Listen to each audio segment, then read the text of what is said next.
রাধে রাধে সকলকে welcome back to my channel. Good morning. এখনও দেখো কুয়াশার আবজা আবজা ভাবটা রয়েছে। এখন বাজে সকাল 9:30। এখন থেকে ব্লগটা স্টার্ট করছি। শিলিগুড়ি থেকে এসে দুদিন রেস্ট নিয়েছি, কিচ্ছু শ্যুট টুট করতে পারিনি। আজকে হলো 25শে ডিসেম্বর, কিন্তু আমি কোথাও বেরোবো না, কারণ 2-3 দিন রেস্ট তো নিতেই হবে। এবার তিতলির অনেক বায়না জমা রয়েছে, সেগুলোও কমপ্লিট করতে হবে। তো চলো দিনটা শুরু করা যাক কেক দিয়ে। ক্রিসমাস বলে কথা, বাড়িতে তো মিয়ামরের কেক চলে এসছে। যে শ্রুতির বাবা কেক নিয়ে এসছে। আচ্ছা বলো, এরকম কেক আনার কি মনে হলো? আনলাম কালকে ক্রিসমাস 25শে ডিসেম্বর, প্রত্যেকবারই আনি, এবার একটু আলাদা জিনিস আনলাম। মানে মিয়ামর, মানে আমাদের এখন মিয়ামর যবে থেকে শান্তিপুরে এসেছে, যতদিন শান্তিপুরে মিয়ামরের মানে শপ ওপেন হয়েছে, তখন আমার মিয়ামর ছাড়া আর কেক খাওয়া হয় না। কেন শান্তিপুরে ওপেনার আগে থেকে তো আমি যখন নিয়ে আসতাম, আমি কলকাতা থেকে নিয়ে আসতাম, চাকদা থেকে রানাঘাট থেকে মিয়ামরে নিয়ে আসতাম। ও আচ্ছা আচ্ছা, চলো কেকটা তাহলে কালকে খাওয়া হবে। আর রাত্রের বেলা আর মানে ধৈর্য ধরবে না সুধীর বাবা, আজকে রাত্রে একটু খেয়ে নি, কালকে ক্রিসমাস বানাবো আর কি। ব্যাগটা দেখো কি সুন্দর, মানে কেকটা এনেছে তার জন্য তো আমি খুশি, কিন্তু ব্যাগটার জন্য বেশি খুশি হয়ে গেছে আর কি। জুটের ব্যাগটা দেখো, কালারটাও খুব সুন্দর। আর এই যে সোনা একটা কাটছে, এখন খেয়ে দেখি। মানে রাত্রগুলি তার সহ্য করা যাচ্ছে না, তাই তো তিতলি? তিতলি কালকে পিকনিক করবে তো? আচ্ছা আচ্ছা। তিতলির পাপা কেক কাটতে ওস্তাদ, সুন্দর সুন্দর করে পিস করো, এবার আমরা একটু খাই, খেয়ে রিভিউ দিই কেমন হয়েছে কেকটা। আচ্ছা, এই পার্সেলটা কোথা থেকে এসছে সোনা? হরিদ্বার। হরিদ্বার? ঠিক আছে, ওপেন করো, আনবক্সিং করে দেখি কি আছে এর মধ্যে। বাবা, কি এটা? দেখি কি লেখা আছে। বাবা, সেই কোন মুল্লুক থেকে কি আনিয়েছে এটা? মধুতে ভেজানো আমলকি। বাবা, মানতে হবে সোনাকে। আমার বড় এইসব এক্সপেরিমেন্ট করতে খুব পছন্দ করে। এখানে আলুটা ভেজে রেখে দিয়েছি, আর শিলিগুড়ি থেকে না রসুন এনেছিলাম, এই যে বড় একটা রসুন। এই রসুনটা আজকে এই মাটনের মধ্যে দেবো। আজকে মাটন এনেছে,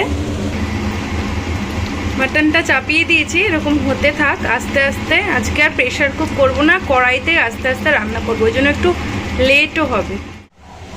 এনেছি দার্জিলিংয়ের কমলা লেবু, 1 সসপ্যান ছিল, মোটামুটি সবাইকে দিতে দিতে আর এই কটা এসে ঠেকেছে, এখনো দুজনাকে দিতে হবে। দিয়ে যে কটা থাকবে তারপরে আমরা। এই দুদিন তো এসে রেস্ট নিয়েছি, আর আজকে মোটামুটি ভালোভাবে রান্না করছি। এখানে এই যে রান্না বসেও গেছে, আমি মোটামুটি কাজগুলো সেরে নিয়েছি। দুদিন কাচা ধোয়া আর ঘর পরিষ্কার করা মানে আমার যাচ্ছে, এটা আমার বাতিক বলতে পারো। আমি কোথাও থেকে আসলে আগে ঘর পরিষ্কার করবি, তারপর রান্না পরে দেখি রান্না কি করা যাবে। মোটামুটি এই ডাল ভাত সবজি ভাত খেয়ে দুদিন কাটালাম। আজকে স্পেশালি 25শে ডিসেম্বর বলে আজকে মাটন এনেছে। আজকে মাটন আমি কড়াইতেই রান্না করছি, আর তারপরে সোনা আসলে একসাথে বসে খাবো। এখন হয়ে গেছে সন্ধে, আর আমি চলে এসেছি একটা ডক্টরের চেম্বারে। সোনাকে একটু চেক আপ করাবো, ও হেডটা দিন দিন বেড়েই যাচ্ছে, ওই জন্য একটু প্রবলেম হচ্ছে। তো তারপরে যাব আমি আর সোনা মিলে একটু আমাদের শান্তিপুর ঘুরতে, কারণ অনেক কদিন হয়েছে তো শিলিগুড়ি থেকে এসেছি, তাই জন্য। তো চলো, এদিকে ডক্টর দেখানো মোটামুটি হয়ে গেছে। আমি চলে এসেছি সবজি বাজার করতে, কারণ সোনাকে ডায়েট বলে দিয়েছে, তো রাত থেকেই ওর ডায়েটটা স্টার্ট হয়ে যাবে আর কি।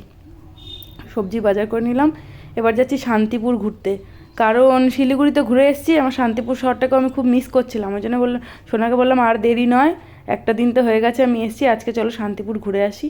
তো আমরা যাচ্ছি একটু ডাকঘরের দিকটা, ওই দিকটাই যাব, আর ওই দিকটা সুন্দর করে সাজিয়েছেও। তো দেখো, আমি সোনার বাইকের পিছনে বসেছি, জোর কদমে গাড়ি চালাচ্ছে, আর এত পরিমাণ ঠান্ডা যে কি বলবো, প্রচুর ঠান্ডা। তাও আমি তো ওই নাছরবান্ধা লোক আর কি, আমি তো যাবই। তো চলো, আমি এখন লাইব্রেরি ক্রস করলাম, তারপরে একটুখানি যাচ্ছি ডাকঘরের ওই দিকটা ঘুরে, ওই দিক দিয়ে সোজা বাড়ি চলে যাবো। এইভাবে ঘুরতে না আমার বেশ ভালোই লাগে। যখন কাউকে পাই না, সোনাকে নিয়েই বেরিয়ে পড়ি। তো এখান দিয়ে মিউনিসিপ্যাল স্কুলের সামনেটা ক্রস করছি, কাউকে না পেলে বরই সঙ্গী আর কি। আর নিজে যদি পারতাম একা একা ঘুরে বেড়াতে, তাহলে তো ঘুরেই বেড়াতাম। তো আমার শহরটাকেও খুব মিস করছিলাম, ওই জন্যই। আর অনেক কদিন বাদে ব্লগ আসছে, তোমরা কিছু মাইন্ড করো না, কারণ আমি একটু বাড়িতে একটু সমস্যা হচ্ছিলো, বাড়ির ঘর ধরছে, তো ওই দিক দিয়ে একটুখানি সব আগোছালো হয়ে রয়েছিলো, ওই জন্য একটুখানি ব্লগটা দিতে দেরি হয়ে গেছে। আর দেখো কি সুন্দর সাজিয়ে তুলেছে শহরটাকে, এই যে লেখা আছে আমার ভালোবাসার শহর শান্তিপুর। সত্যি আমার ভালোবাসার শহর। ইডলি স্যান্টা সেজেছে, রেড। আমাদের ছিল একটা ক্রিসমাস পার্টিতে, সেখানেই গেছিলাম। আচ্ছা আচ্ছা। আর এখানে এনেছি আমি আর তিতলির বাবা গেছিলাম ঘুরতে গিয়ে আর কি আনবো, যেহেতু ডক্টর ডায়েট লিখে দিয়েছে ওই জন্য কতগুলো সবজি, যে কতগুলো গাজর শাকালু বিট, আর এখানে কিছু টমেটো, আর এখানে আমলকি, কাঁচা হলুদ খেতে বলেছে। এই যে এটা হচ্ছে শাকালু, যেটা আমার খুব ফেভারিট। এটাকে তোমরা কেটে তোমরা কিন্তু এটাকে মাখা করতে পারো, লঙ্কা ডলে ডলে একটু নুন দিয়ে, যা লাগবে না তোমরা জাস্ট অসাধারণ বলবা। আচ্ছা আমার আচ্ছা, থেকে ঠিক আমার আছে। মা খাওয়াটা শিখেছে। আচ্ছা আচ্ছা আচ্ছা তোমরা কিন্তু ট্রাই করবা। আচ্ছা আচ্ছা। আজকে যা ঠান্ডা পড়েছে, মানে ঠান্ডার বাবা পড়ে গেছে, লেভেলের ঠান্ডা। শিলিগুড়িতে গেছিলাম তখনও ঠান্ডা ছিল মোটামুটি, এতটা না। এই জেঠি বলছিল ফোন করে যে এরকমই ঠান্ডা পড়ে গেছে। চলো এবার সোনাকে আবার খেতে দেবো, 9:30 বেজে গেছে, এবার স্যালাড বানাই। সোনার ডিনার এই যে সব কিছু দিয়ে একটা স্যালাড আর একটুখানি মটরশুঁটি আর একটু মাটনের ঝোল দিয়েছি, ওটা দিয়ে আজকে ডিনার সারবে। এই যে নিয়ে বসে পড়লাম গরম গরম মাটন বাটি ভর্তি করে, আর এই যে নিলাম একটু ভাত। তো পরের দিন সকালও হয়ে গেল, সকালেও আবার ভিডিওটা কন্টিনিউ করছি, 2-3 দিনের ব্লগ একসঙ্গেই দিলাম। তো আমি স্টার্ট করে দিয়েছি এখানে ক্যাপসিকাম কাটা, কারণ ক্যাপসিকামটা অনেক কদিন ধরে পড়েছিল। তিতলি বললো মা একটুখানি চাউমিন বানাও, ওই জন্য এগুলো একটু কেটে নিই ঝটপট করে। পাস্তা, সরি চাউমিন স্টাইলে পাস্তা, তো ওই জন্য একটু সবজিগুলো কেটে নিচ্ছি। আর বাঁধাকপিও ছিল অনেক দিন ধরে ঘরে পড়ে, সবগুলো আজকে কাজে লাগিয়ে দেওয়া যাক। আর কালকে রাতে শুধু একটু গাজরটা এনেছিলাম, গাজরটাও একটু কাজে লেগে যাবে, তাই না? তো ঝটপট চলো এইটা গুছিয়ে নিই, চটপট করে গুছিয়ে নিয়ে তারপরে ওই পাস্তাটা বানিয়ে নিই। আর মাঝখান দিয়ে দেখো শ্যুট করিনি, তো পাস্তাও রেডি হয়ে গেছে, দিলকে খেতে দিয়ে দিয়েছি। তো ও দেখুক কি বলি আর কি, মানে সব গন্ডগোল হয়ে যাচ্ছে। তিতলি রিভিউ দিয়ে দিল বেশ ভালো হয়ে গেছে। তো চলো তারপরে আজকে এই চাউমিন খেয়ে না একটু বাপের বাড়ির দিকে ঢু মারা যাক। তো চলো দেখি। শিলিগুড়ি থেকে চলে আসার পর চলে এসেছি বাপের বাড়ি, আর এখানে বোন লাগিয়েছে অনেকগুলো মূলো, আর এখানে ওলকপি, এখানে কি লাগিয়েছে দেখতে পাচ্ছি না, অনেক রসুন গাছ লাগিয়েছে, এখানেও পালং, আর এখানে পেঁয়াজ রসুন গাছ, আর ওখানে ফুলকপি।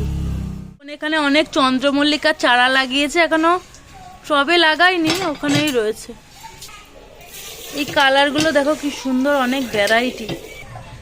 আর এই দেখো এটা দেশি চন্দ্রমল্লিকা, কি সুন্দর শেপগুলো ছোট ছোট, এগুলো দিয়ে না খুব সুন্দর ওই হলদি লুকের যে গয়নাগুলো, ওগুলো খুব সুন্দর হয়। দেখো প্রচুর এসে গেছে, প্রচুর।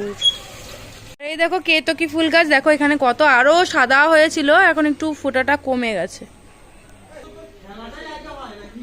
এটা থোকা গাদা, দেখো কত সুন্দর সুন্দর হয়েছে।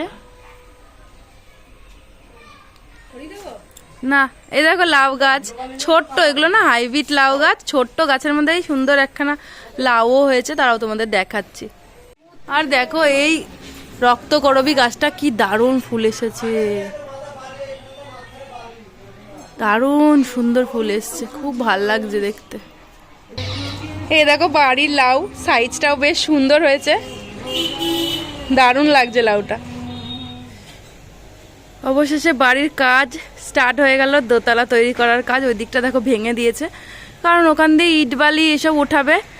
আর এখানে বালি এনে রেখেছে, আর মোটামুটি দেখো মার্ক করা আছে ঘর কোথা দিয়ে হবে। এসির এই আউটডোরটাও সরিয়ে দিতে হবে। আর আমাদের পুরো দেখো ছাদ বাগান এখানে শিফট হয়ে গেছে মামিদের ছাদে। আর এই যে কাজ চলছে মোটামুটি। আর এখন দেখো পরন্ত সন্ধে, আর কি বিকেল বলবো না, সন্ধ্যের দিকটা আকাশটা সুন্দর লাগছে। ওইদিকে সূর্যি মামা অস্ত যায় করছে, আর এই দিকটাও দেখো কত সুন্দর লাগছে। শিলিগুড়ি থেকে আসার পরে কাজটা স্টার্ট হলো।